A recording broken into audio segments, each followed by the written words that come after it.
So recording has started.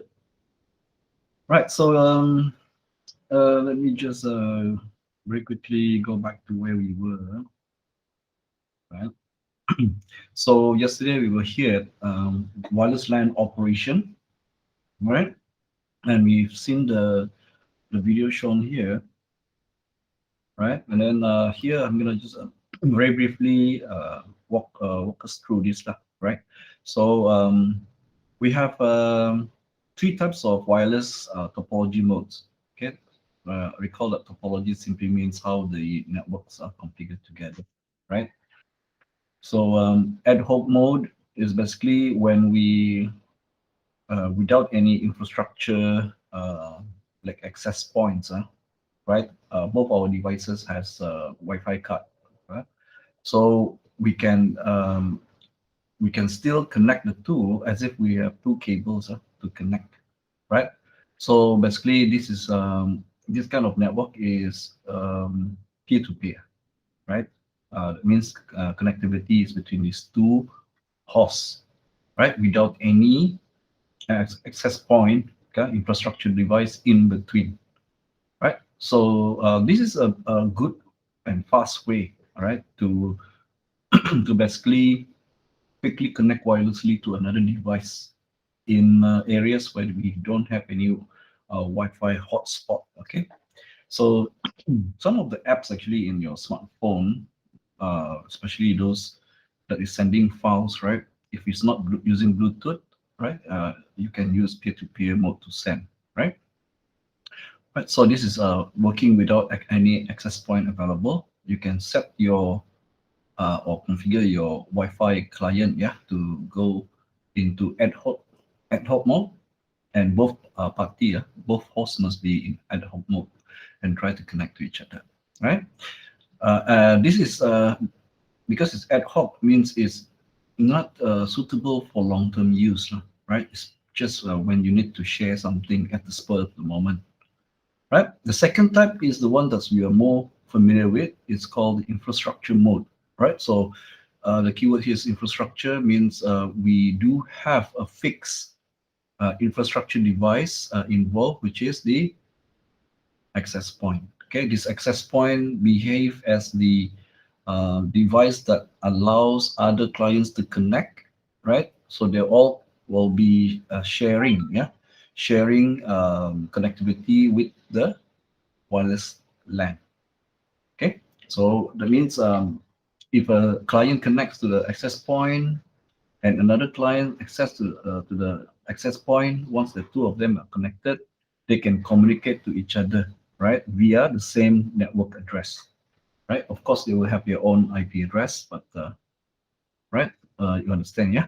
And then any other host, right, will then able to connect to the access point and participate in the wireless LAN, right? So that's infrastructure mode. This is what we normally have in our campus, at our home, when we go to Starbucks, things like that. Yeah.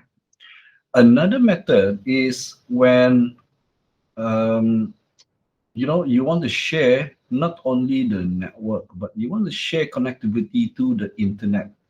And this actually has been becoming more popular only recently when we especially when we are traveling. Okay, when we're traveling, we can't depend on having a Wi-Fi access that provides internet access. So what you're gonna do, right? And sometimes your your laptop doesn't have any SIM card capability. Most laptop does not, right? Probably tablets, but usually for work device like laptop, they do not have, but they do have Wi-Fi access. So uh, you always have your mobile phone, which have your cell broadband capability, right? That you have already subscribed with your ISP, right? So your mobile phone, since it has connectivity to the ISP's internet, right, and your mobile phone as well has the Wi-Fi capability.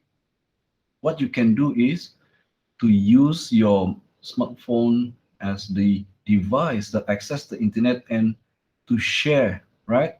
To share with the other devices that do not have internet. So this tethering, right?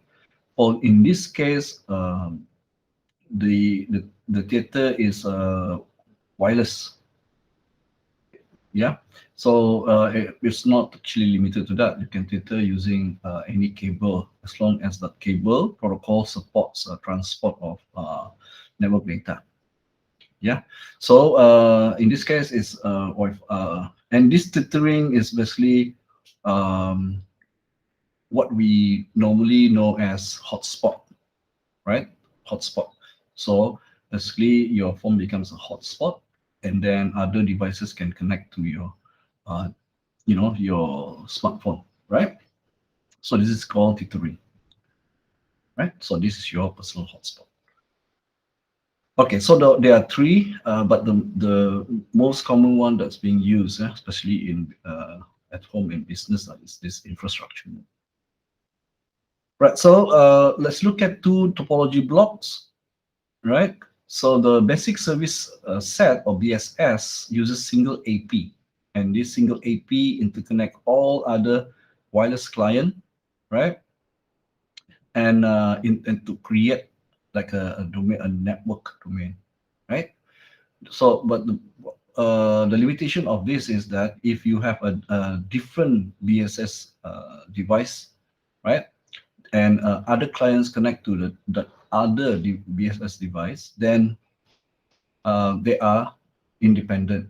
Okay, they are isolated from each other. There is no connectivity between them, right? So that means the clients only be able to connect to other clients that connect to the um, same AP lah. Yeah. So that means what does it mean? If you have use multiple APs and if they are using BSS, right? And your APs has no connectivity between themselves, right? Then the network you create are isolated. Okay, no connectivity. You can see that, right? Right. So if you do want the connectivity, then you need to a way to connect the two AP, right? In this case here, that means we are using extended service set, right? And usually when we connect the two, right, we use wired connection. Simply because usually our device here will have uh, access point. The transmitter and receiver is for the wireless part of the service, right? Okay, so unless if you have a different antenna to connect here, I think you probably have a single antenna for the IP, whereby in order to connect the two AP, you have to use cable, wired cable, right? So in this way, we provide a link, right? Here, there's no link. Here, we provide the link, right? And then in this configuration, we are using extended service set, right? Right. So I think the point about 802.11 frame structure is that communication in a wireless LAN environment, okay, is not very stable, right? It's actually a hostile environment for the signal, right? It can be interrupted, it can be blocked, it can. So in order to provide as much as possible stable and good bandwidth connectivity between client and the access point, then we need to protect that signal, that packet, that frame that's traveling between wirelessly between the client and the access point, right? So this the way it is handled is that all this extra information required, okay, to provide this capability is placed inside the header, right? The header, this is an Ethernet frame actually, yeah, but customized for wireless LAN environment. So, of course, wired will be stable. So the Ethernet frame header for wired for wired medium will be simplified. Okay, because it's a stable, it's more stable communication medium. But for wireless, yeah, it's not so stable, yeah, right? Because of the reason I mentioned. So you'll see that when you go inside the frame header, you will see extra information, right? And this is required by the Wi-Fi protocol to ensure, you know, checking and integrity checking of the what, and then also to provide those services that we are talking about earlier on for the Wi-Fi. Okay, so as you can see here, if you recall, I think in the previous course, right, we did look at the layer 2 in our OSI, yeah? And we also look at the differences between the frames. Here we just do just a quick recap, and the important thing here is that it's more information is required inside the header, right, for H0 2.11 frame. Okay, and more things needs to be done to ensure the hostile environment does not affect the communication that much, right? Right. So it's a by doing wireless transmission and receiver, right? You know that we cannot control. It's not a control environment. If you want to communicate, because the airwave is basically a free for all, right? Basically, it's a shared medium. Okay, different from cable where you can restrict. Using switch, you can restrict the the use of that cable to a single host, right? Recall that wireless using just a normal air to transmit signal is a shared environment. That means conflicts can arise due to all the clients wanting to to share the medium, right? So we already know, okay, this is the protocol that's being used to handle that, right? But the main thing is that this CA at the back, right? Instead of CD, which is for the bus wired network, right? Which is collision detection, because we assume collision will happen, and then we detect and then we handle, right? But for wireless, what we want to do is we want to avoid. So that's why here is not, instead of CD, we have CA, yeah? Collision avoidance, right? Right. So that means the protocol for the accessing and using the access point from each of the client, okay, you will start to notice in the next few slides.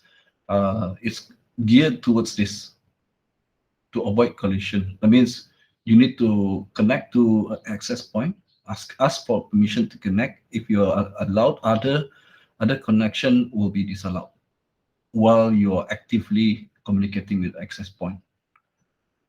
What does it mean? It means that at any one point, right, only one client is actually connected to the AP, right? And during that connection, once it's you're already authenticated, you can then send within your time period, right? You're sending or receiving messages, right? So that's how it works. So in that way, the AP is working as the the party that is negotiating that only one client is connected to it at any one time, right? So you can see a wireless client. What does it does here, right? Listen to the channel, see if idle. It means the client will notice whether the air is free of signal or not, right? Okay, so if not, if it's idle, then it's safe to send, right? It's safe to send. Then it will send a message called RTS, ready to send to the AP, right? And this is just asking permission, right? This is just a message asking permission from the AP. So you see, request dedicated access. And here is the keyword dedicated, because once the AP agree, right? Agree that you can connect, have a dedicated access, means other clients cannot access the AP, right? Other clients, while you're doing in your communication, will be rejected when they send ready RTS message, right? So the acknowledgement from AP is this: receive a clear to send. So clear to send from AP back to the client if the AP agrees, right? If it's not handling another client at that time and it's idle, is free, okay, then it will a question there. Tell the client, okay, yeah, you're clear to send, right? Okay, so if there is the thing is the AP, if it's not uh, accommodating your request, means it's busy with another client, so you will not get the CTS.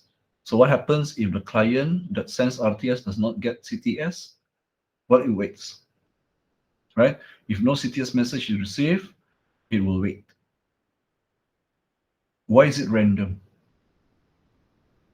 Because if there are multiple clients, if you fix the time, if the timing of this, the sending of the RTS happens to coincide, right? There will be problem with starvation, meaning to say, because they're using a similar timing. There will be cases where they both wait at the same time and then try to access at the same time, wait at the same time, try to access at the same time. So by randomizing the amount of time that they wait, we hope to avoid overlapping, right? That's why it's random here, right? Okay. So for number 5 is when the client actually get a CTS from the AP, then the client knows that it is approved to to send data to, or whatever lah, send data, request data for normal network transmission communication. So it will do the data transmission, right?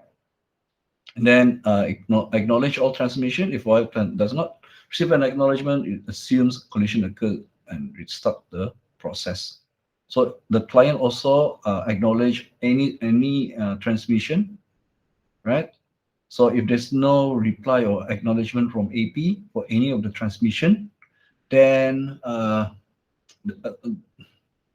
whether or not collision occur, the client will assume it has occurred, right? And then it will restart the process again. And because of this, right? Some people, when they think about Wi-Fi access, right? Why is slower than the why is slower than wired access is I think perhaps they're thinking that the transmission of the data is the part that is slow. Yes, it plays a big deal as well, but it is actually because of the shared access, right?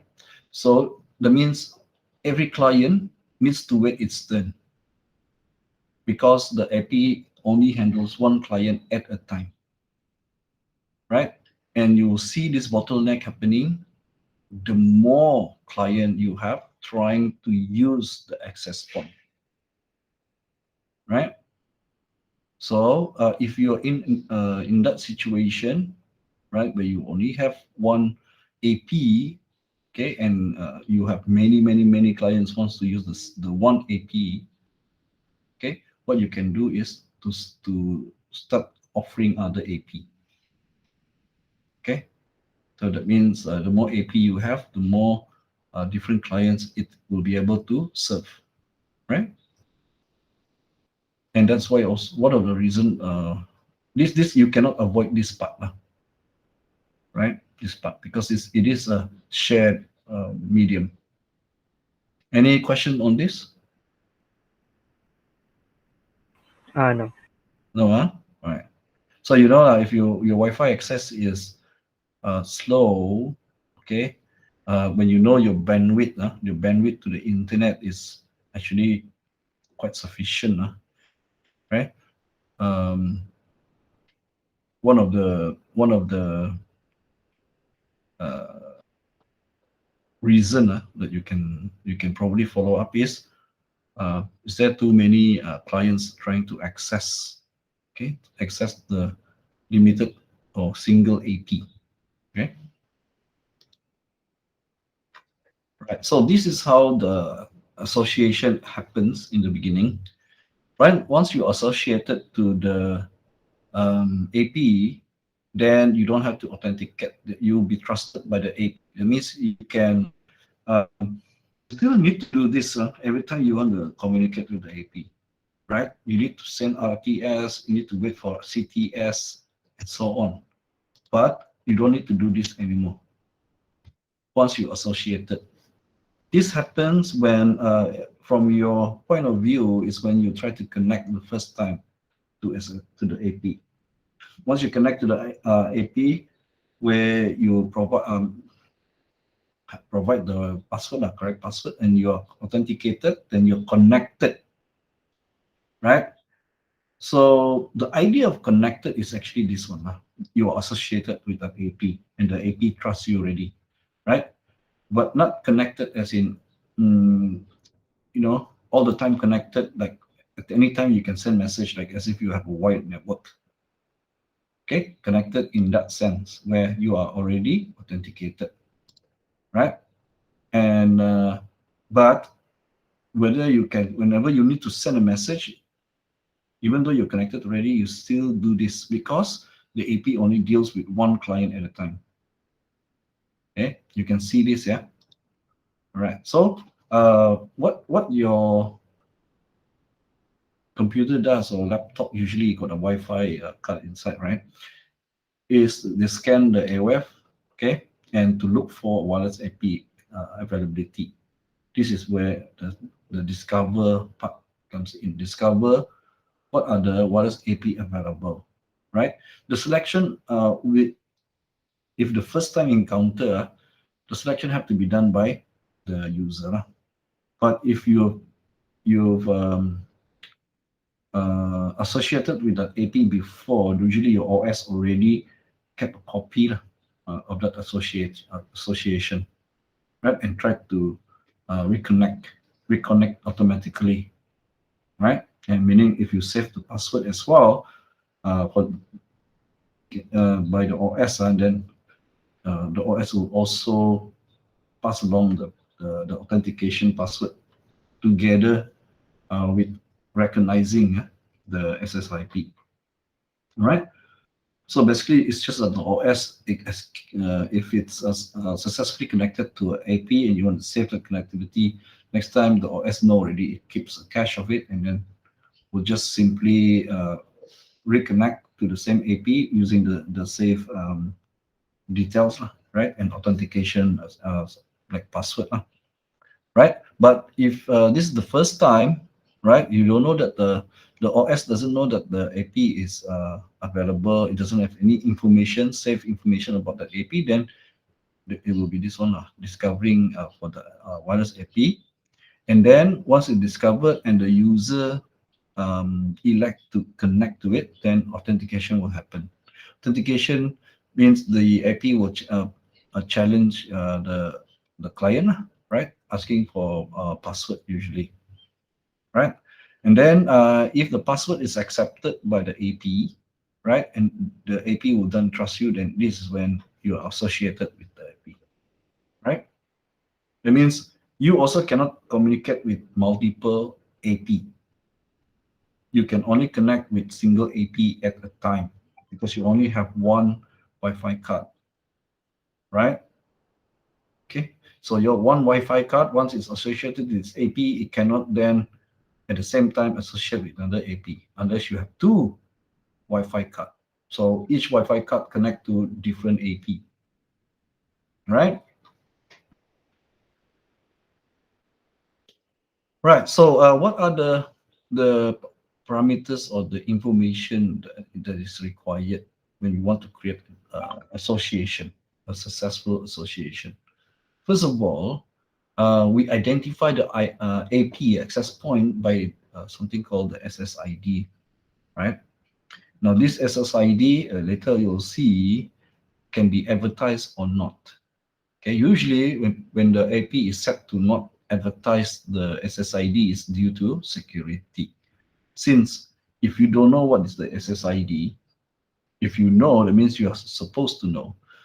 If you don't know, then you don't know what to type as the access point, because the IP is not you know, broadcasting it, right? So it's a way to provide a first level of security, right? And then you need to know the password, right? The password that is to be used. This password is not unique to every client. It's just a single password, right? In order to access the AP, right? So all you have to provide this password to the same password to all clients that needs to connect to your AP, right? And then the network mode means what is the protocol that you need to use, right? Because Wi-Fi protocols is always being updated due to certain functionality improvement, yeah, being added to the protocol, right? So not usually the driver and the Wi-Fi hardware, right, depending when they were manufactured and they released, which protocol version they support. Okay, but they normally are backward compatible. If that uh, Wi-Fi NIC was manufactured when it's supporting AC, right? Then from AC and below, version below AC, usually will be supported, right? But then by default, probably the your driver in the OS will be supporting the latest version, right? So, but you can, depending on the AP of the AP, your version, right? The protocol version is using, then you can adjust your Wi-Fi card. Okay, so both client and the AP must use the same protocol. They cannot mix, right? So if the AP is using a more recent protocol where your Wi-Fi client, yeah, uh, has uh, has an older version, so it cannot communicate. Remember about this, yeah? So maybe you think, oh, this one is faster, X02.AX. Suddenly you purchase it, right? Your AP. Suddenly when you come home, you try to connect, cannot, because all your devices still work on the previous older version, right? But usually the AP also can be configured to work on the older version, but then you lose the, the benefits lah. Benefits that when you, because more expensive recent version, the hardware usually then become more expensive, right? Because it's faster. This is used by the manufacturer to raise up the price. Okay, so make sure you understand what is this protocol. This network mode is basically the protocol that's being used. Okay, then security mode. In fact, I think recently in November update, Microsoft just provide a patch or update feature update, whereby it's not something glamorous, but it's just that they provided WPA version 3, right? WPA version 3. Always recall that this security protocol that's being used is always being updated, because um, attackers or threat actors that wants to, hack into your network are also always finding ways to um, bypass the security, right? So of course, as we improve the protocol, security protocol, then is given a different version, right? So right now, most devices are actually on WPA2, but know that WPA3 is already released, and probably if you buy newer infrastructure devices and maybe newer desktop or PC latest hardware for the Wi-Fi NIC, you might see that they may also support WPA3, but a lot of time these protocols are software mode. That means the driver needs to be updated. Sometimes the drive just need the driver update, right? So just to later we'll talk about security more, but WEP is absolutely useless. Okay, right now it's as if you don't need you don't have any security at all. This encryption is to be, because why? Because it's been broken. Yeah, broken by hackers, right? Anyone with can download you know the program, can run the program and basically defeat the WEP protection, I think, within minutes, right? So please never consider WEP. In fact, I think manufacturers and the device drivers, they by default will set to WPA2, right? And then channel settings, what frequency, right? Bands that you want to use as the communication frequency, right? So that means if your AP is working on certain frequency band, then your client, right, will detect, will see that, oh, that frequency, and the client will also set their transmitter and transmitter receiver, right, to tune into that same frequency band now. Okay, why do we have multiple frequency bands that can be used? Because we want to avoid as much as possible collision, right? Because the collision avoidance is for the same AP, right? But it has no control about other AP's collision with itself, right? You get what I mean? It can, what the avoidance here part is, the protocol works with the AP and the client, its own client only. If there's another AP and a client that works in the same frequency range, the signal will collide, right? So a lot of times the signal will collide and corruption will happen. Means your network connectivity will be slowed even more, right? So the ability to change into a different frequency means that because when you're working on different frequency, they are no longer clashing, right? Yeah. We noticed this as an example. We noticed this happening in our old campus in Dongwon, right? Students always complain what happened to the, why is the Wi-Fi so slow? And actually, we have a metro fiber optic connection for our students, but the Wi-Fi part, the white one is okay, but the Wi-Fi part, right? So when we do a investigation, we see, well, if you go to Dongwon anytime in I think near our old campus, and you switch on network analyzer, Wi-Fi network analyzer, you'll see so many AP operating, right? And so even if you change channel, it's very, very congested, right? Very, very congested, right? Yeah. So those are the information, right? So here is where this is like a first step security. Talking about passive and active discover mode here means if you're operating your AP in passive mode, simply means that your AP is advertising. Advertising is its service. That means it acts like a beacon, right? Periodically sending out this information.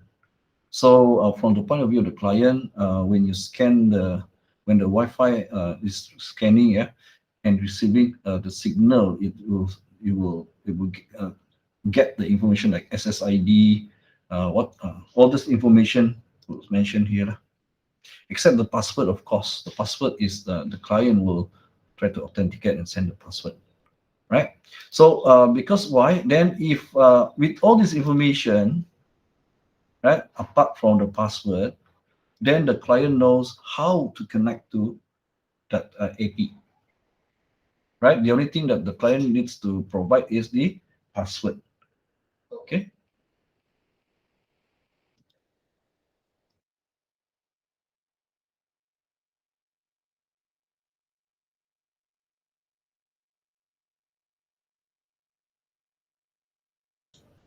Sorry about that. Okay, so the second mode is you don't advertise the active modes. It means the client actively try to connect with the AP.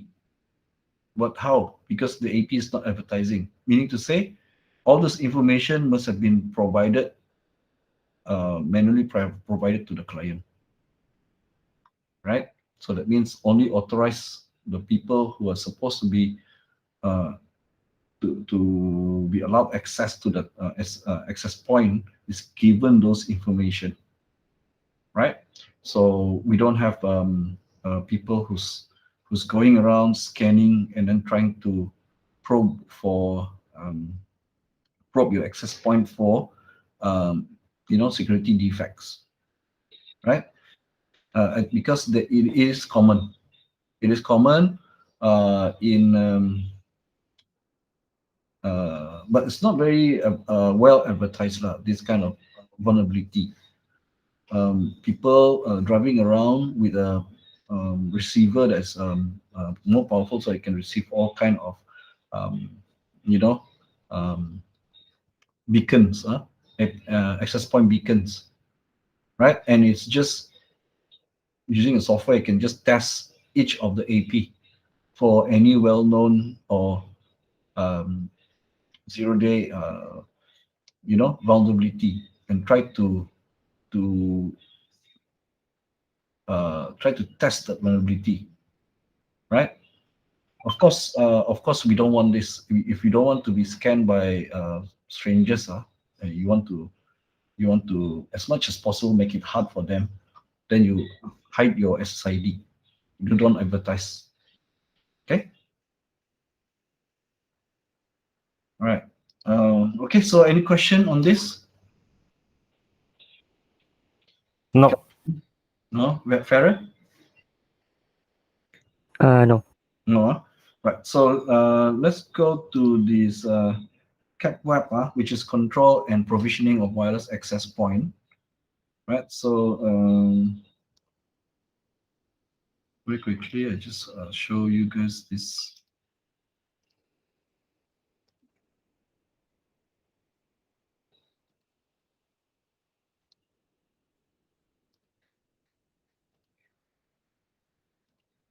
Let's discuss CapWap, control and provisioning of wireless access points. CapWap is an IEEE standard protocol that enables a wireless LAN controller to manage multiple access points and wireless local area networks. CapWap is responsible for the encapsulation and the forwarding of wireless LAN client traffic between an access point and a wireless LAN controller. CapWap is going to establish tunnels on the UDP ports 5246 and 5247. This is with IPv4 and with IPv6. CapWap will also provide additional security with DTLS encryption, which is Datagram Transport Layer Security. A key component of CapWap is the concept of split media access control. With this, we're going to have the functions normally performed by an individual access point distributed across two functional components. The first functional component being the access point MAC function. That's going to be handling the beacons and probe responses, packet acknowledgements and retransmissions, frame queuing and packet prioritization, and MAC layer data encryption and decryption. The wireless LAN controller function is going to be authentication, association and reassociation of roaming clients, frame translation to other protocols, and the termination of 802.11 wireless traffic on a wired interface. Next is DTLS encryption, the Datagram Transport Layer Security Encryption. DTLS is a protocol that provides security between the access point and the wireless LAN controller. This allows them to communicate using encryption, and it prevents eavesdropping or tampering from those man-in-the-middle attacks. Now, DTLS is enabled by default to secure the control channel for CapWap. This is disabled by default, however, for the data channel. What that means is all CapWap management and control traffic exchanged between the access point and the wireless LAN controller is encrypted, and it's secured by default. However, data from the clients moving between an access point and the wireless LAN controller is not encrypted by default. CapWap data encryption is optional, and it would be enabled per access point. It requires a DTLS license to be installed on the wireless LAN controller prior to being enabled on an access point. FlexConnect is a powerful wireless solution for branch offices and remote office deployments. This is going to allow you to configure and control access points in a branch office, which could be a remote office, controlling it from the corporate office through a WAN link, a wide area network. And you could do this without deploying a wireless LAN controller in the office with the access points. Now, there's two modes of operation for the FlexConnect AP, which would be the access point in the branch office. The first one is connected mode. In a connected mode, the wireless LAN controller is reachable.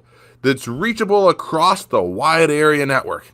And with this, there is CapWap connectivity where we can send traffic through the CapWap tunnel, and the wireless LAN controller performs all the CapWap functions like we discussed earlier with split MAC. In standalone mode, the wireless LAN controller is unreachable. The FlexConnect access point has lost or failed to establish the CapWap tunnel with the wireless LAN controller. In this mode, that FlexConnect access point can assume some of the wireless LAN controller functions, such as switching client data traffic locally in the network and performing client authentication.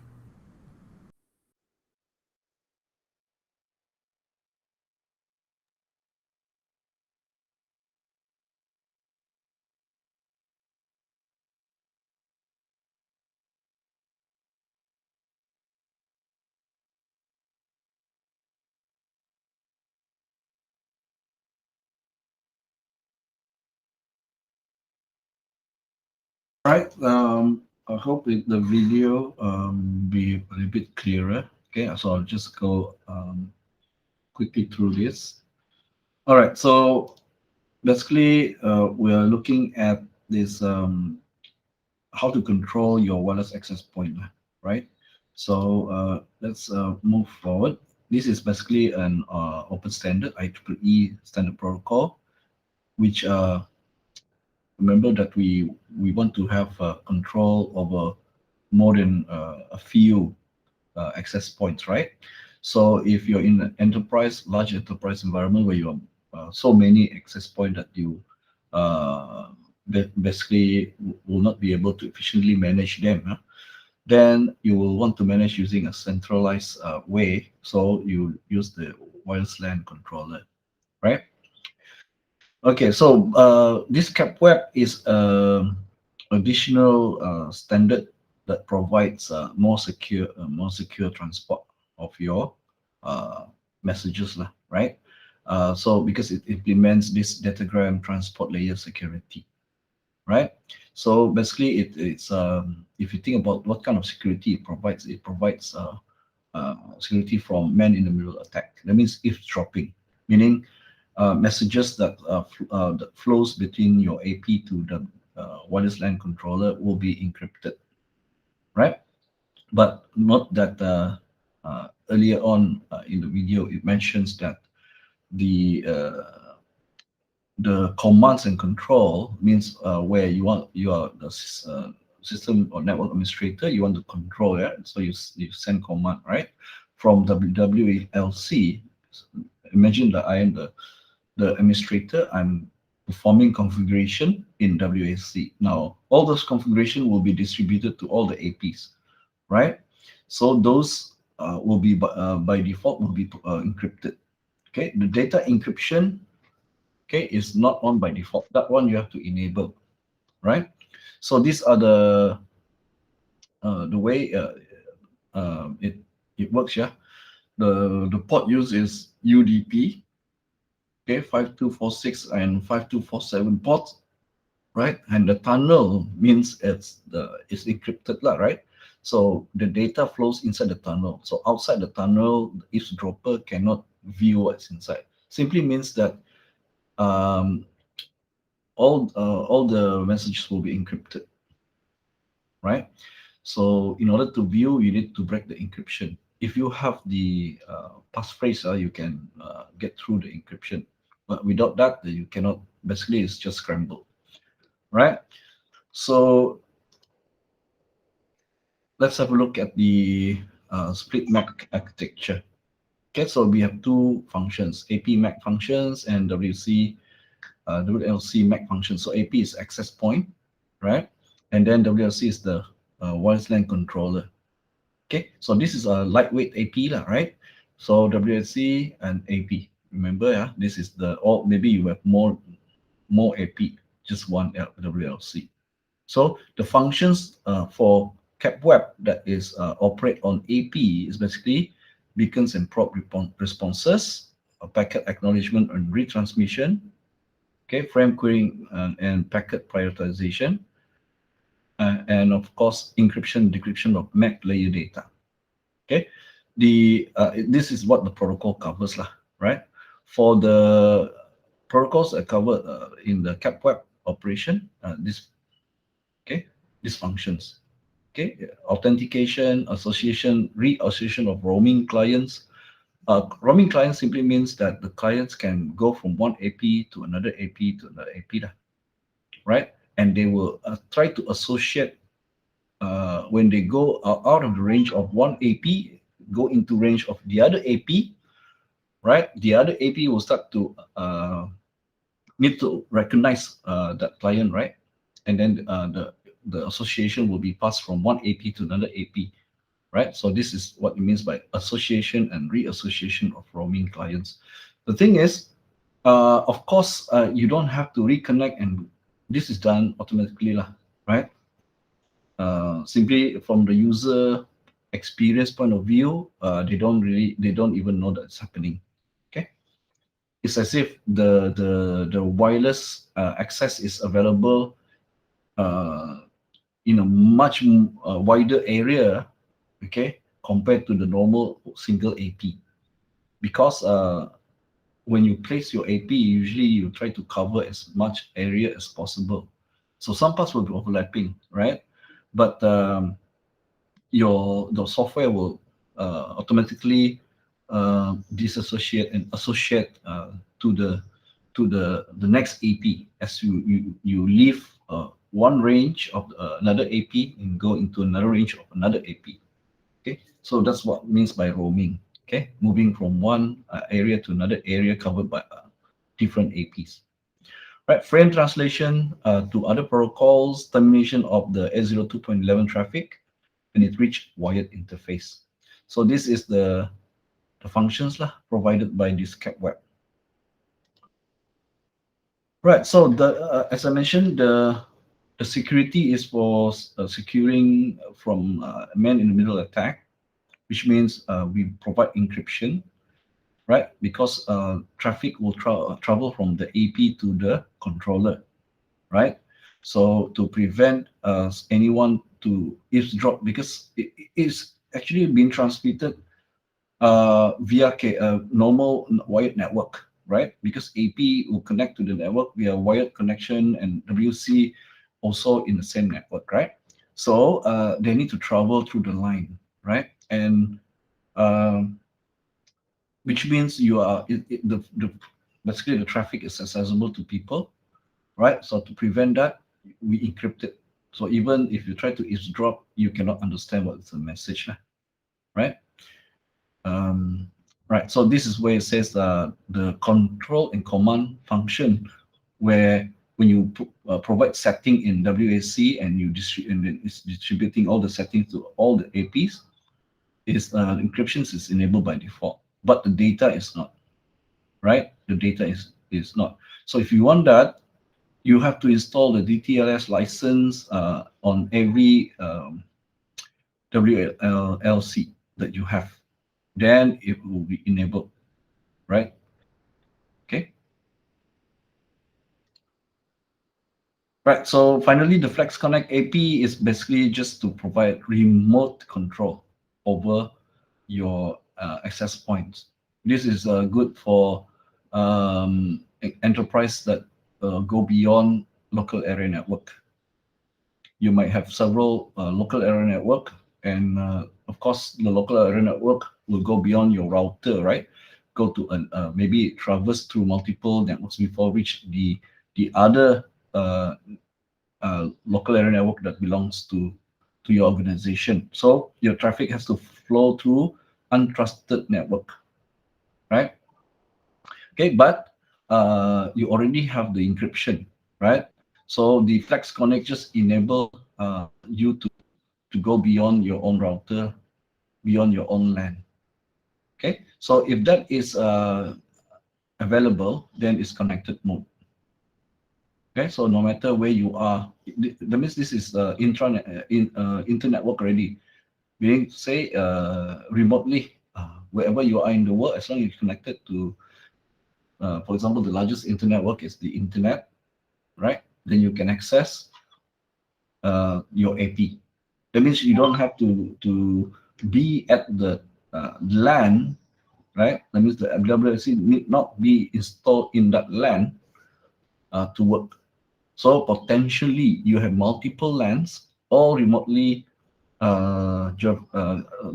located, and you have the potential using a single WLC to control all of the APs on all of the LANs, okay, remotely. Okay, that means through the internet, right? So give you example. Let's say TAUC. TAUC have a WLC in the main campus operated by CITC, perhaps, and then we have all the branch LAN, right? And they all provide wireless access. So potentially, CITC can just configure the WLC, and all the branches AP will be configurable by remotely from CITC in KL, right? If the connectivity is somehow disconnected, in terms of the Flex Connect, as far as concerned as Flex Connect, then it will operate in standalone mode. So no total loss of operation or configurability, right? So that means the AP will retain some features, okay, in order for it to operate. Okay, so this is just if this disconnect, right? Disconnect between the WLC and the Flex Connect AP, right? So that means your access point, if you want to have this feature, you have to get the access point that has this Flex Connect capability, right? Right. So and that's it for that section. Any questions, No. Kelvin? Okay. Okay. Right. So quickly, go here. Right. So let's talk about frequency channel saturation. Frequency channel is where the signal operates. Okay. Different frequency. Well, the technique to encode messages wirelessly is similar, but at which frequency channel we can use, right?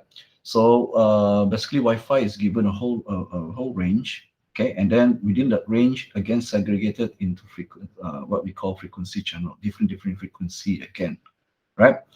And again, I mentioned earlier on that we need different frequency just in case the area the Wi-Fi is operating on is congested, with other APs operating. If they're all operating the same channel, they will interfere with each other, their signal, right? Right. So of course, from the algorithm point of view, right, the encoding, encoding of the message, we can use this to mitigate this channel saturation. Saturation simply means there's so many signals from different AP operating in the same area, right? Excuse me first, 2 minutes.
Right. So we have three encoding techniques. DSSS, direct sequence spread spectrum, right? So frequency hopping spread spectrum and orthogonal frequency division multiplexing. These are the three different ways that you can use this algorithm that you can.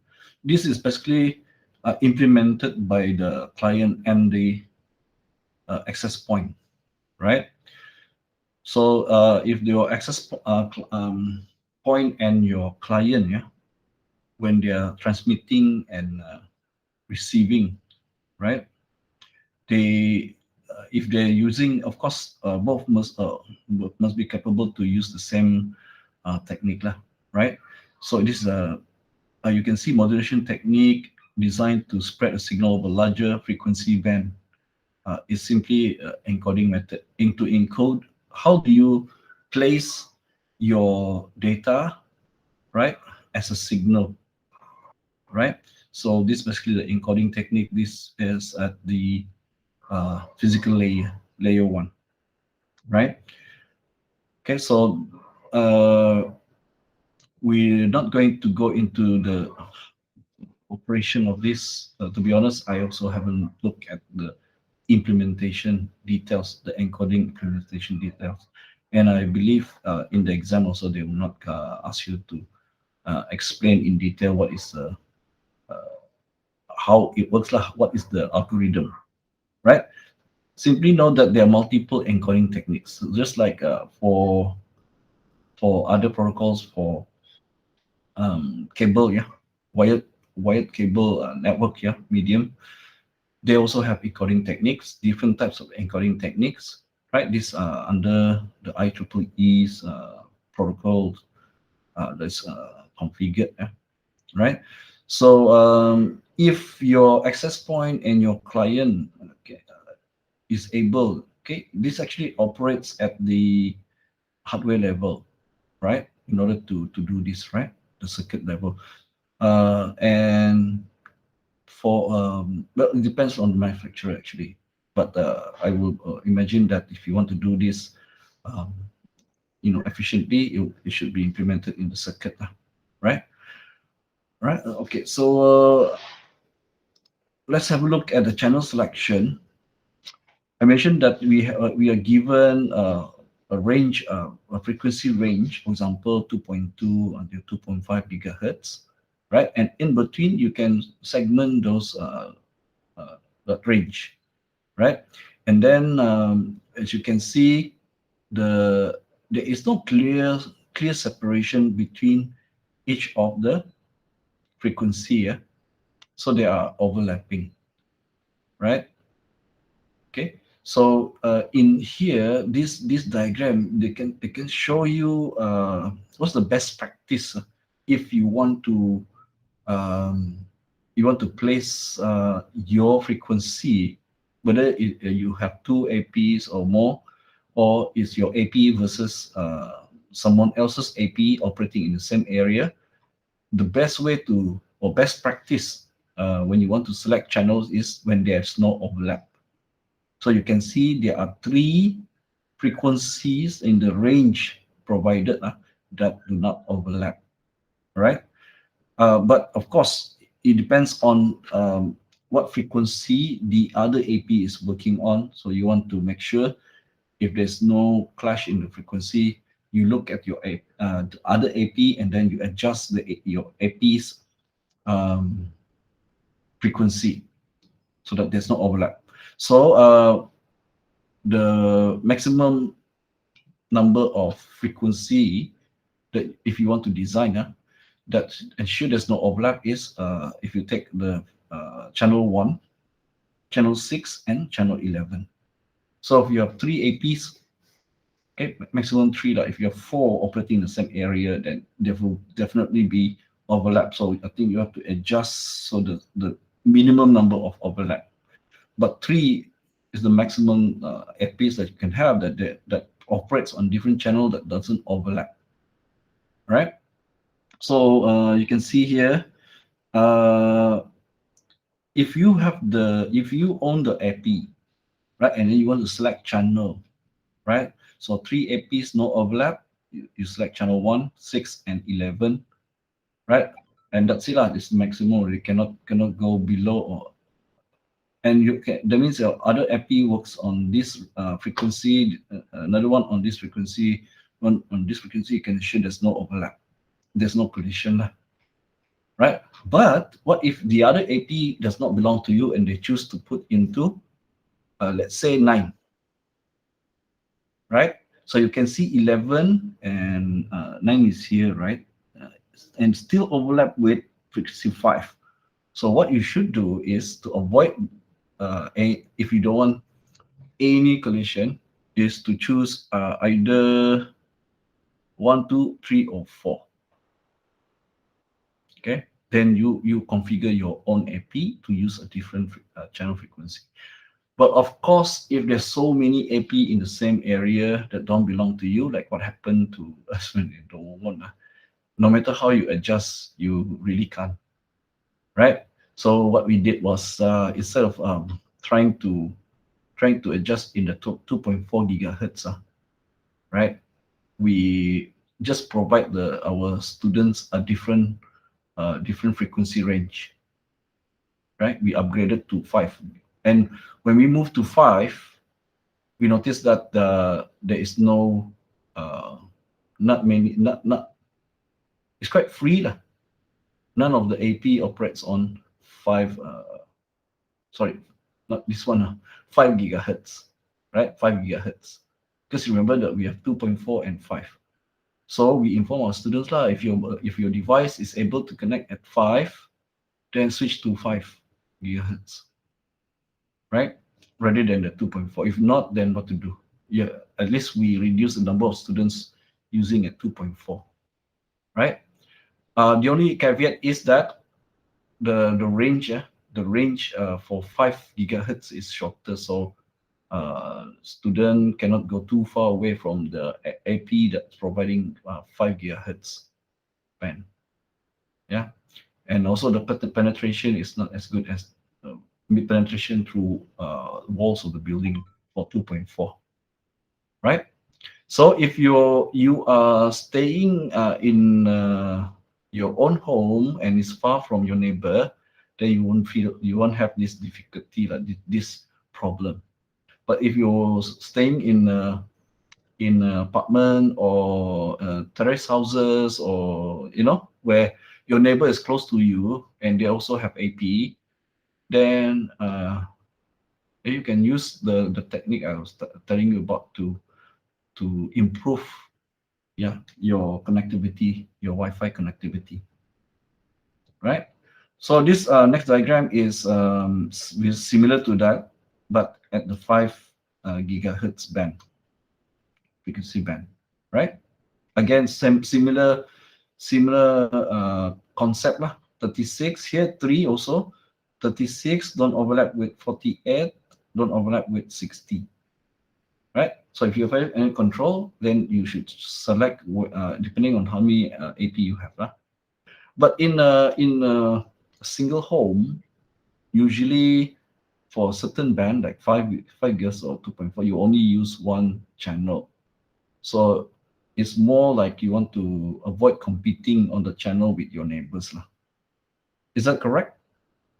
Kelvin and Farah. Farah maybe don't have any problem, huh? Farah, Wi-Fi. Yeah, sometimes no problem. No problem. Kelvin, how about you? Your Wi-Fi at home, you have to compete the channel or you never check? I don't check. Still, I think okay. So far still okay, huh? Yeah. Yeah, okay. Okay, that's good.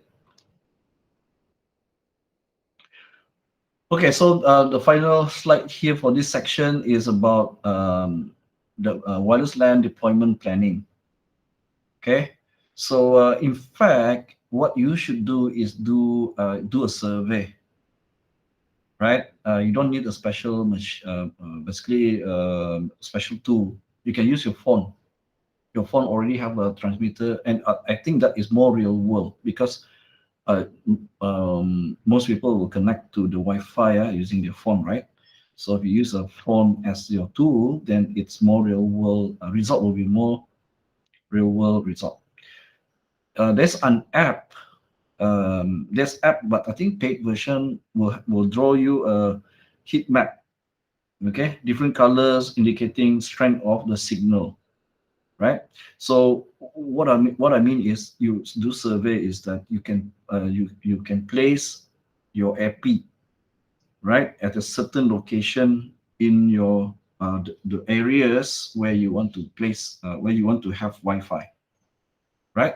Because you want to test the best placement of your AP or APs, right? Coverage, right? So what you want to avoid is blind spots where you don't have signal, the signal suddenly drop down.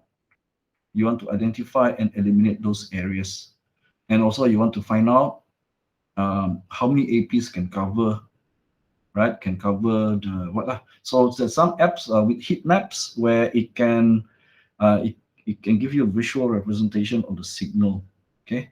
In terms of heat map. Heat map basically, so maybe higher strength will be dark red, and then lower strength will be maybe yellowish, you know, and then there's a gradient of the color hue, okay, as you get closer or further away from the source of the signal, right? This kind of tool is very useful when you're planning the placement of your access point, right? Okay, because once you place, you already normally you already fully extended yourself to say, okay, that's where I want to put, because your access point will have wired connectivity to the LAN, right? And once you pull the wire and place the wire in, and then it's basically quite permanent lah, the access point site, right? So before you have to do this before you fix and invest into the placement of the access point, right? Right? Is that okay? Usually people don't do this randomly lah. Just I think that's where you do a proper survey, right? A proper contractor, if let's say you hire an organization, IT company to provide the infrastructure, right, for your office, for to cover maybe your office building, right? They should they should do a survey, right, and present you with the report and the proposal where to put the access point, how many access point required, right, including all the wiring costs for the access point, and also the coverage of the Wi-Fi. They should do this lah before you commit to the project. Okay, right?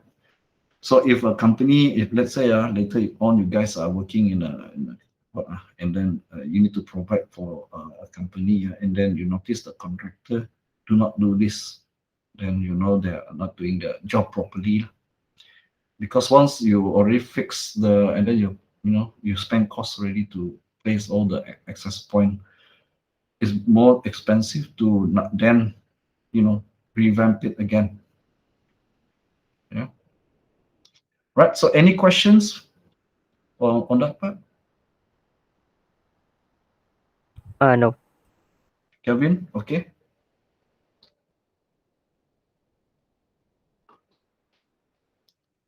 How about you, Kelvin? You got any questions on that part? No. Okay. No. Oh, okay. So next, I want to show you guys the threats that is available on your wireless LAN, right? Okay. So just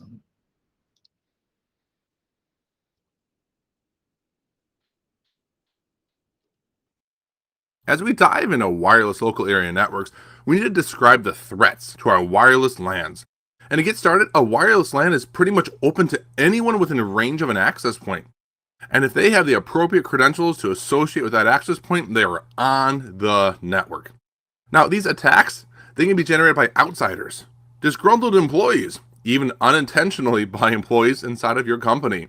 And they don't even have to physically enter the workplace to gain access to the wireless local area network. There's many different types of wireless attacks that can happen, one of them being interception of data. Your wireless data, it should be encrypted at all times to prevent it from being read by eavesdroppers, people who shouldn't have access to that data. Wireless intruders are unauthorized users that are attempting to access network resources, and you know what? They can be deterred by using authentication. Denial of service attack is a little more difficult. They try to access your wireless local area network services and compromise them either accidentally or on purpose.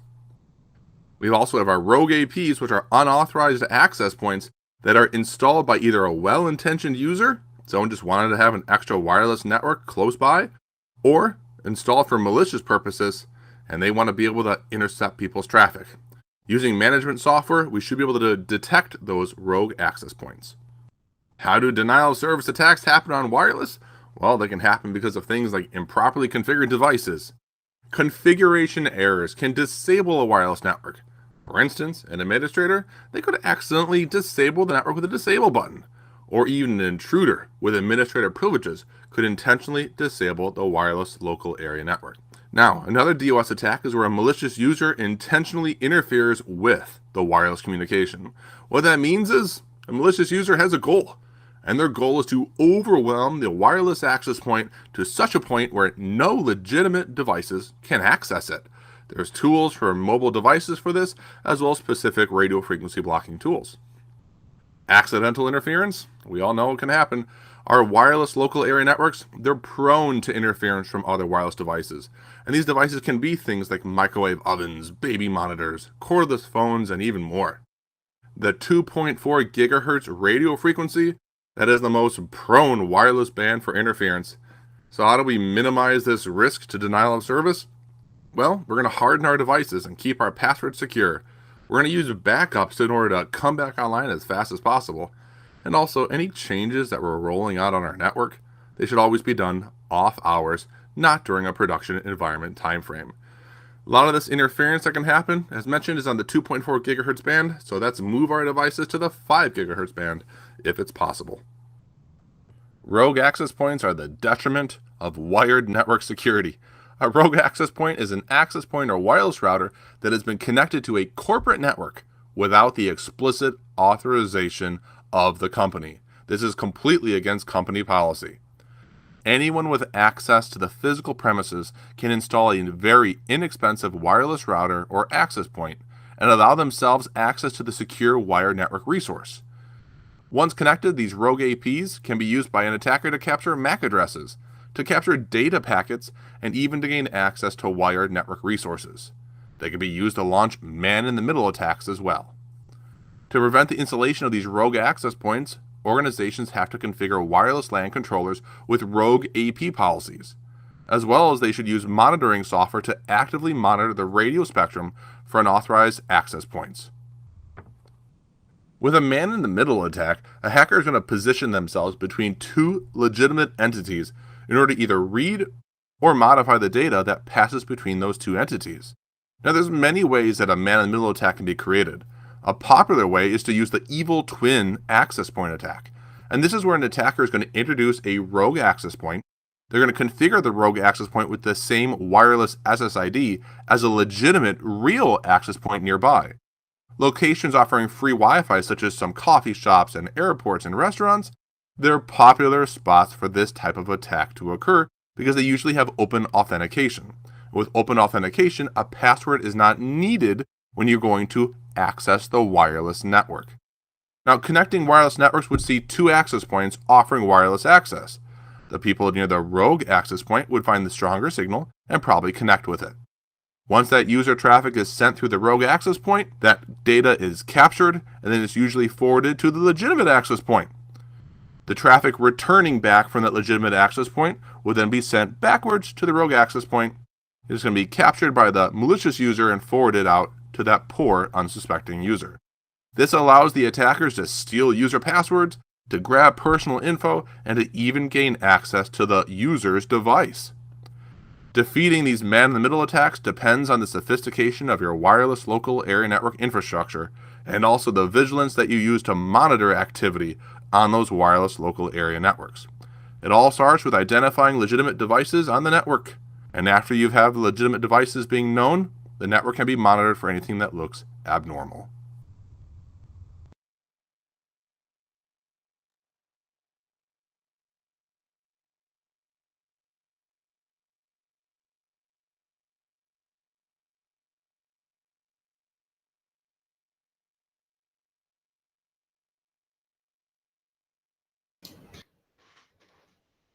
Right, so that was a brief video about the wireless security. I think quite straightforward. Yeah, there are four types of attack. Yeah, interception of data, again, man-in-the-middle attack. Yeah, wireless intruders, denial of service. Service not really attack as in want to steal data.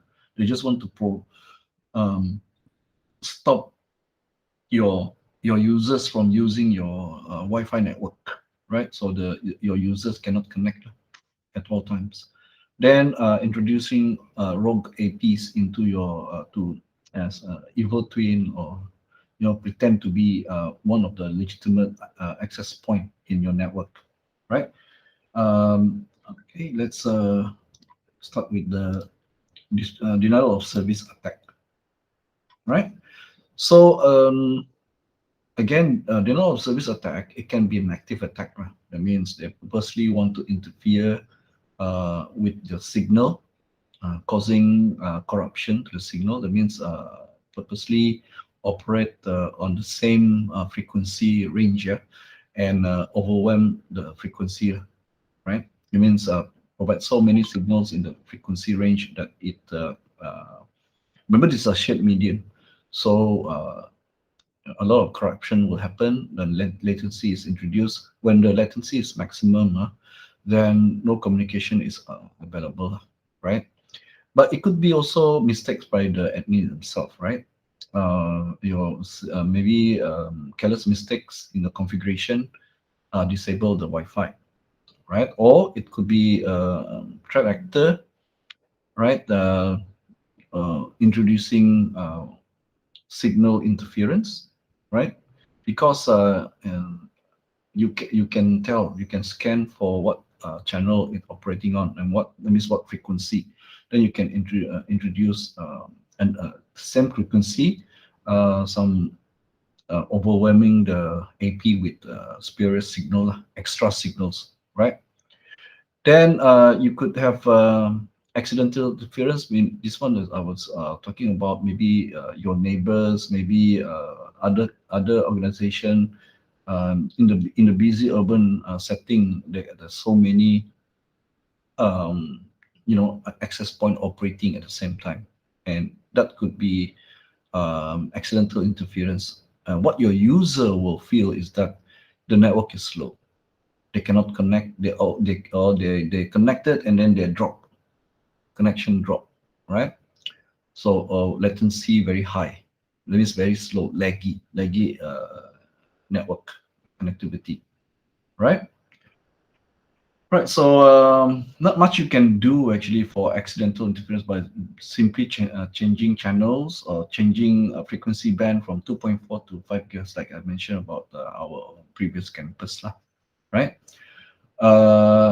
Improperly configured device, that means you have to be more careful as an administrator, right? When you are configuring your access points, right? Interfering with the wireless communication means you simply, again, with accidental interference, straight away change your channel or move to a different, frequency band, right? Right. So to reduce disruption, that means this just schedule your whatever you want to do, or you warn your user. If you can't do it off hours, then you have to warn your user by saying that between the hours of so and so, plan disruption will happen, right? So please reschedule whatever you need to do during that time, right? So this is a proper etiquette lah. If you are administrator, you have to introduce downtime to the network, right? Rogue access points means access points that do not belong to organization, or even though it exists within that same area, right? So think about it. Normal physical boundary cannot stop Wi-Fi signal, right? So let's say you secure everything else except you're very confident about your wired network. You basically protect all your wireless network. You provide password so people cannot access. But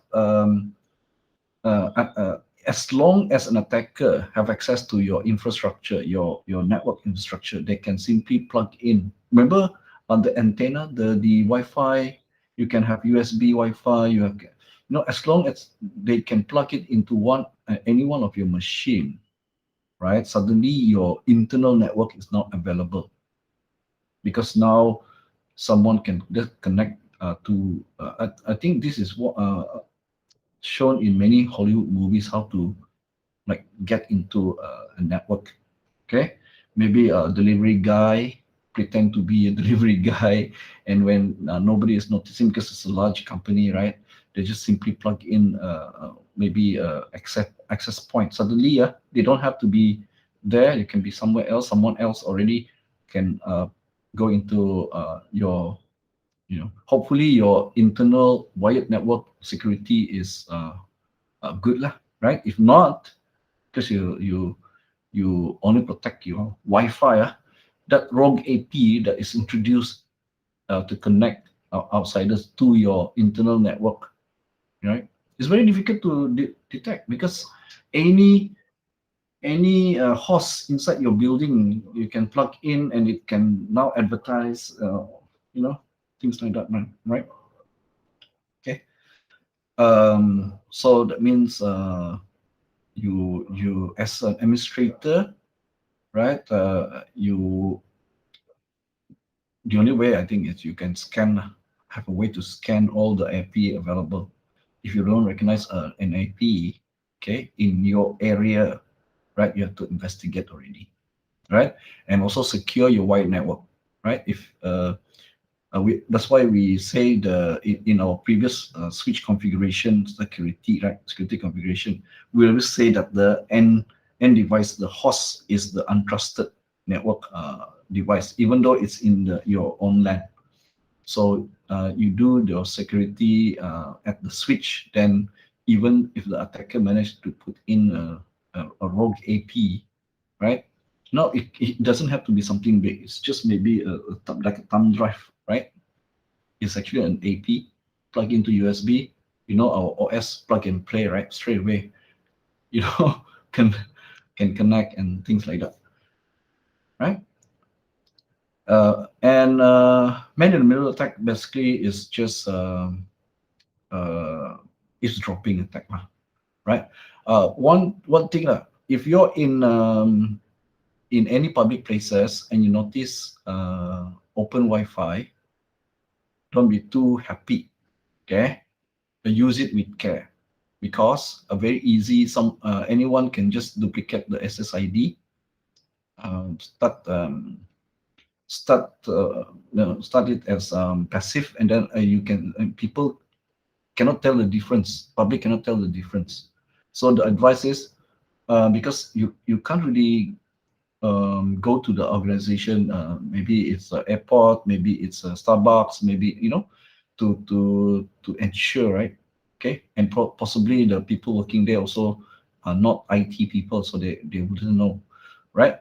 But it could be someone sitting down there, enable access point, right? And then pretend to be the one of the secure, or one of the valid, but actually they are rogue AP, right? And do the relay. The example just now was using a relay. That means if you connect to this rogue AP, right, to hide the fact that they are rogue, they will relay your communication to the actual AP. But in the middle, they already have access to your packet, right? And then they can capture your packets, and they can analyze your packets, and then they can steal your data, right? Whatever flowing in the traffic. So my advice is, don't do any online banking in the public network. Online banking or anything that where your data, right, is supposed to be secure. You don't if you value your data, don't use it on the public access Wi-Fi, right? Because you don't have access to the organizations, and you can't tell, right? I mean, the organization, maybe if they're technician or their network administrator, they can have access, right? But they're normally not there, so you cannot ask. Because let's say in the airport, how can you tell? This is TMNet open Wi-Fi, or telecom open Wi-Fi, or whatever, right? Or DG open Wi-Fi. How do you know it's really DG, right? So don't do any secure transaction over that open Wi-Fi network. Okay, don't do any shopping or online banking or whatever, right? It's okay to watch YouTube, maybe even if you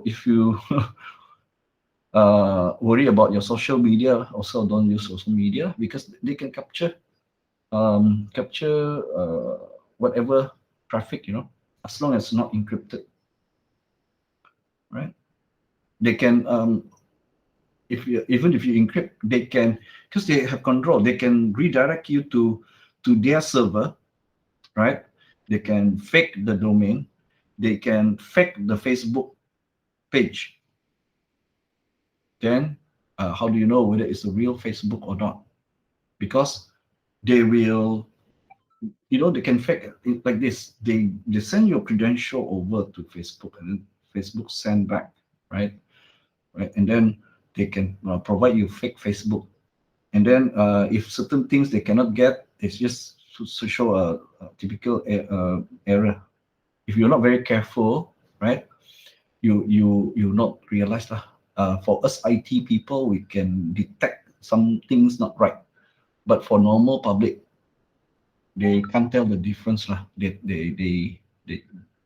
can't tell the difference. So they think they're accessing the real Facebook, and then suddenly you think, hey, how come someone hacked into my Facebook? Something like that, All right. Okay, so any question on that, Kelvin? No for me. No, No. Okay. All right. Kelvin, also no question. no, just theory about security on here. Can't hear you well, Kelvin. Oh, no, this is just theory on here. Okay. All this is just theory, no, never mind. Oh, theory. Yeah. Okay. Right. Actually, this actually is beneficial also in your own practice. Okay, in your real life. Okay, I think for us will not be fooled easily, but maybe you can advise family members or friends who are not very well versed in IT, right? Because sometimes our friends or family members who are not very IT literate, they don't know this can happen, right? So they're very happy when they find open Wi-Fi. Wow, free Wi-Fi, you know. Always worry when something is free. Anyway, we move on to securing wireless LANs, right? So I'll show another video.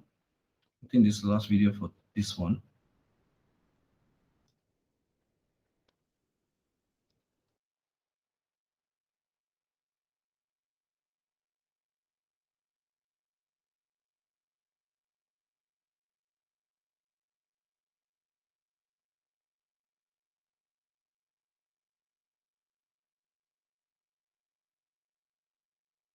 Wireless signals can travel through windows, walls, ceilings, and floors of your office building or of your home. Without using stringent security measures, a wireless network can be as open as a wired network jack on the outside of your building. So let's talk about some of the ways that we can secure our wireless local area networks. Two of the options that are from the early 802.11 wireless phase would be using SSID cloaking as well as MAC address filtering. Some wireless access points and wireless routers allow you to disable the SSID beacon frame, which means if a wireless client does happen to make its way close enough to your wireless signal, they still have to manually configure the SSID in order to connect to the network.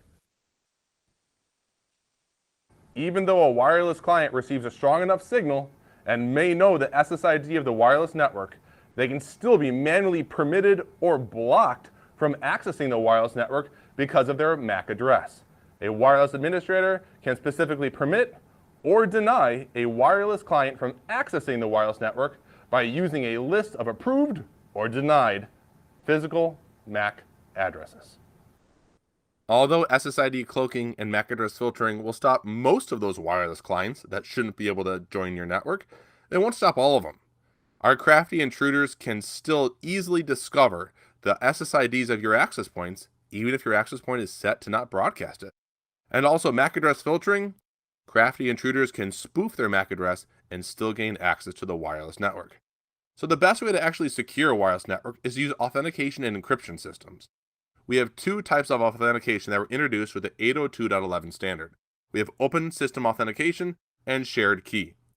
With open system authentication, this is perfect when you want to have free internet access in a cafe or a hotel or even a remote area.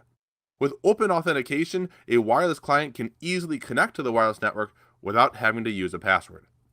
With shared key authentication, we have a mechanism such as WEP, WPA, WPA2, and WPA3 to authenticate and also encrypt data between the wireless client and the access point. The concern here is that the password must be pre-shared between both parties to connect to the network. Within the shared keyed authentication methods category, we've got 4 different techniques available. We have WEP, Wired Equivalent Privacy. It sounds great, but this is one of the original 802.11 specifications, and this was designed to secure wireless data using a static key. What that means? It's not very secure, and WEP is no longer recommended and should never be used. The next one is WPA, which is Wi-Fi Protected Access. And Wi-Fi Protected Access was based off of the original WEP standard. It secures data using a stronger TKIP encryption algorithm, but still is not the best way to go. WPA2 is the current industry standard for securing our wireless networks. This uses AES encryption, Advanced Encryption Standard. It's currently considered the strongest encryption protocol. Last, we've got our WPA3, which is our latest and greatest security method. It disallows outdated legacy protocols and uses PMF frames, Protected Management Frames. Devices with WPA3, they're usually not readily available at this time in the market. Along with our authentication, we have encryption. And encryption is the method of us being able to protect our data. Even if an intruder has captured encrypted data, they still would not be able to decipher it in a reasonable amount of time. WPA and WPA2 standards use the following two encryption protocols. We have TKIP and we have AES. TKIP is used by WPA, and it provides support for legacy wireless local area network equipment.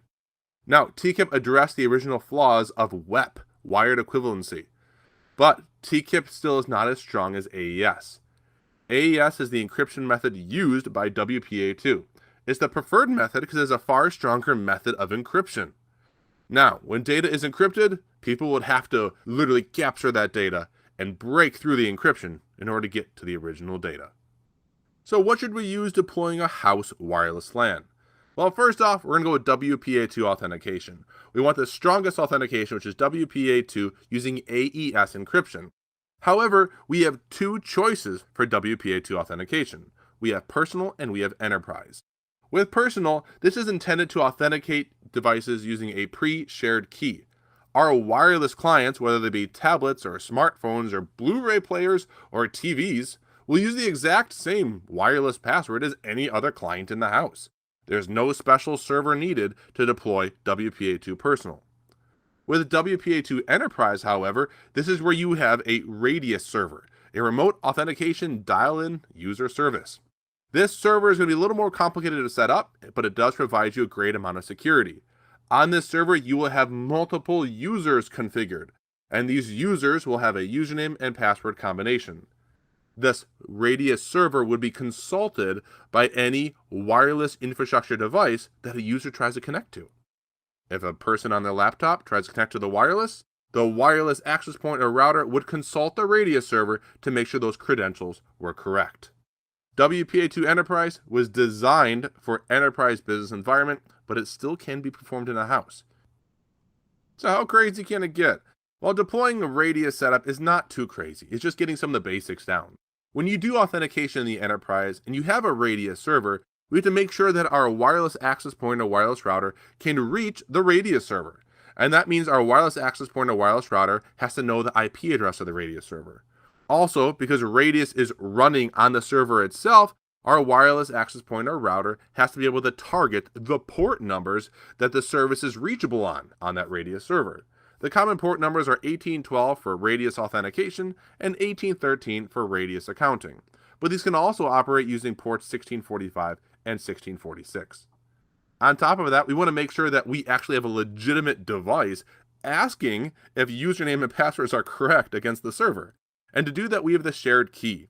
The wireless router or access point will have a shared key configured on it, which will be the same key configured on the radius server.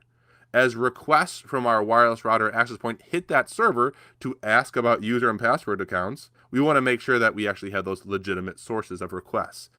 So regardless of how you deploy a wireless local area network, you've got the basics of how you can keep it secure. Why wouldn't you connect? Don't you know this is the server room? Ah.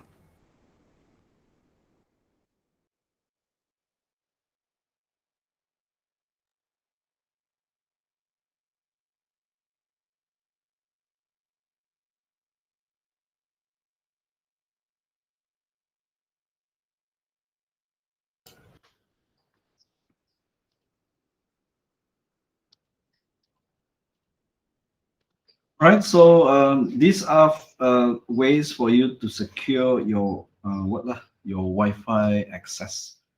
As before, the active and passive access point.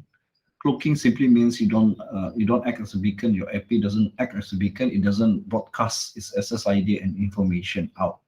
Right. Of course, in a less secure environment, at home, right? Actually, it's okay, right? If you don't cloak your because it's a balance between user friendliness and right?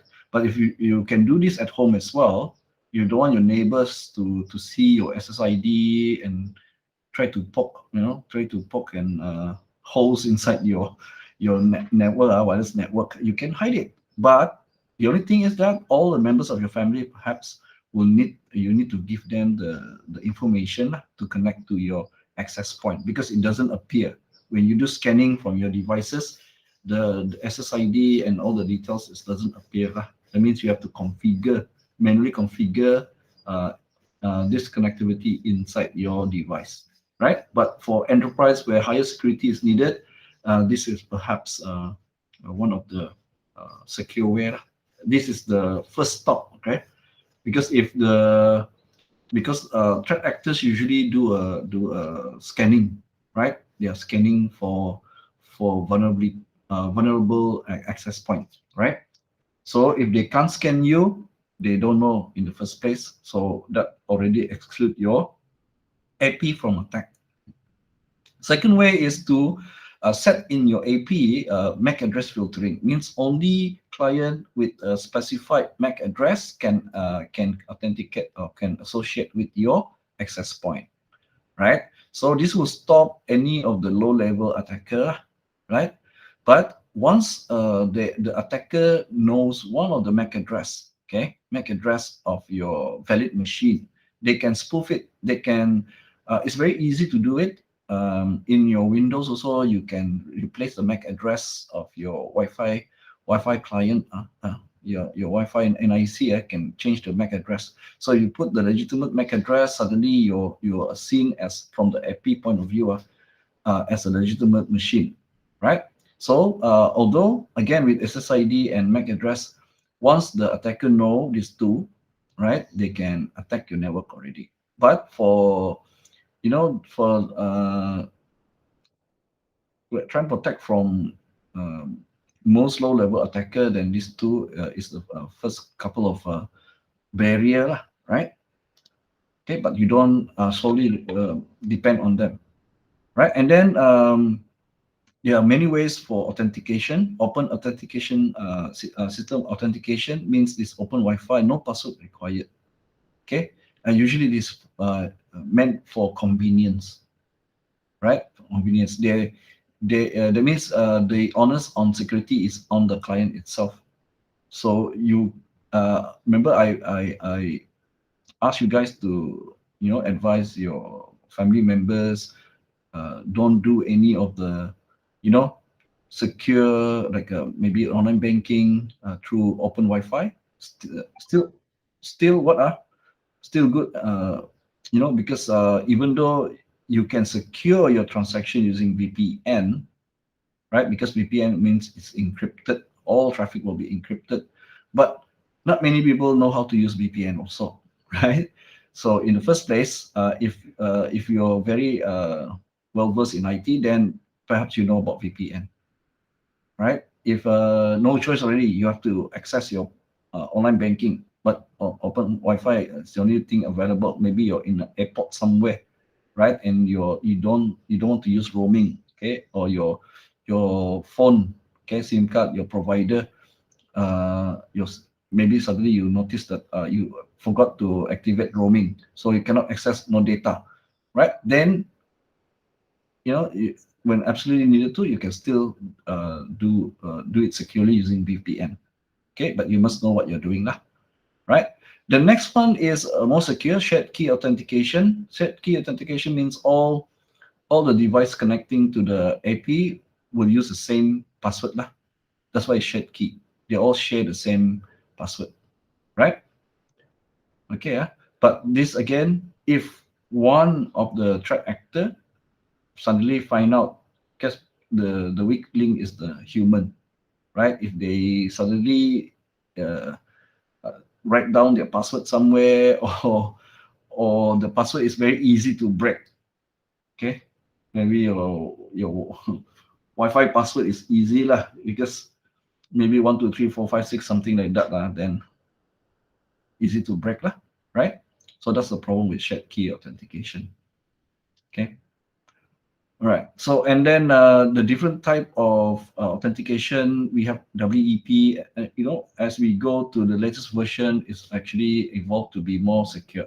As I said before, WPA3 is available already. I think Microsoft already implemented this in the latest update. right? But a lot of our, our devices are still on WPA2, right? Okay, so we know that WPA use TKIP, and then with WPA2 it uses AES. It's just basically a stronger encryption mechanism. Okay, why do we improve? Because we find out that, okay, there's a software that can break the encryption using brute force method. Okay, then we employ harder encryption to stop that. Yeah, meaning to say, if you try to brute force attack, by brute forcing attack the encryption, yeah, providing multiple keys all the time, then of course we try to come up with a stronger encryption that's harder to break. Okay. Again, I repeat, the WP is useless right now because very quick to the attacker also found equivalent algorithm to quickly break WEP encryption. Okay. All right. So authentication, personal, enterprise. These are tools selection again when you're trying to use WPA. Right. Personal, as remember that personal is a pre-shaped password, no special authentication server, no individual authentication needed.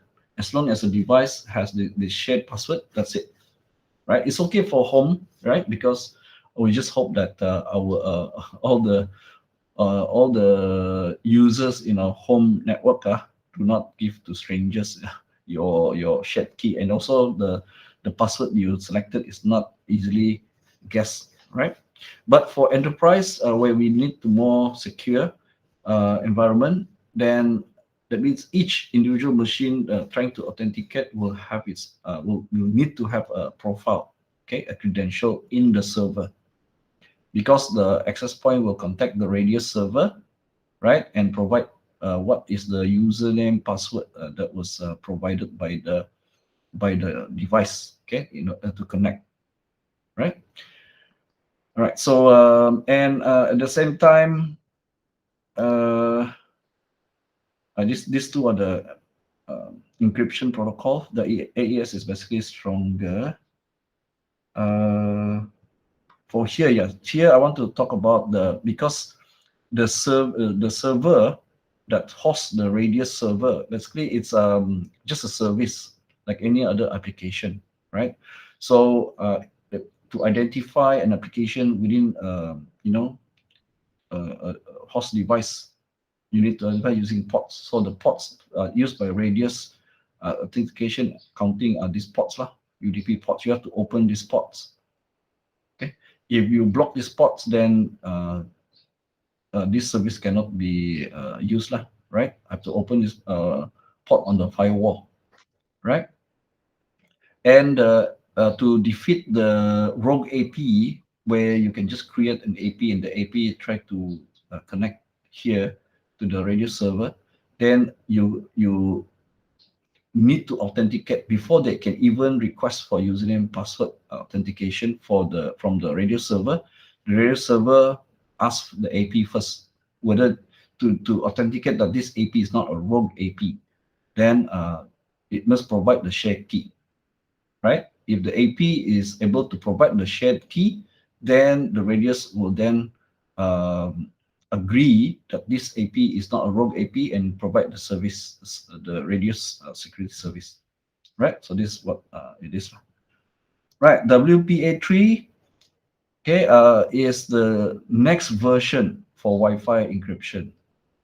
In fact, I literally just update my Windows, and I noticed one of the update is this providing this WPA3 capability, right? Okay, so this update is provided by the OS, right? And then after that, your Wi-Fi connectivity will have WPA3. But of course, your AP must also operate WPA3 so that your device can operate on the client devices can operate on WPA3, right? But if you buy new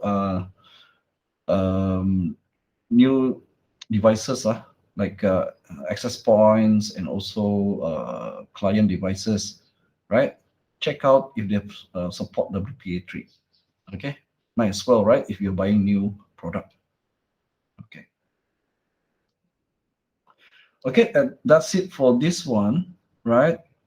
Okay, so I didn't realize this WLAN concepts slide is a bit involved, right? So I'm gonna take, although the configuration one is actually quite simple. It's not the beginning part is what we have on normal access point configuration, right? So we can go through them very quickly, right? So after maybe 10 minutes break, we'll continue with chapter 11, right? Then we don't do the tutorial first. We can always try to cover up the tutorials. We'll see during the practical whether we can afford maybe an hour for the tutorial, right? Okay. All right. Okay. So we go for 10 minutes break before we continue with chapter 11. All right. And I meet you in the tutorial meet.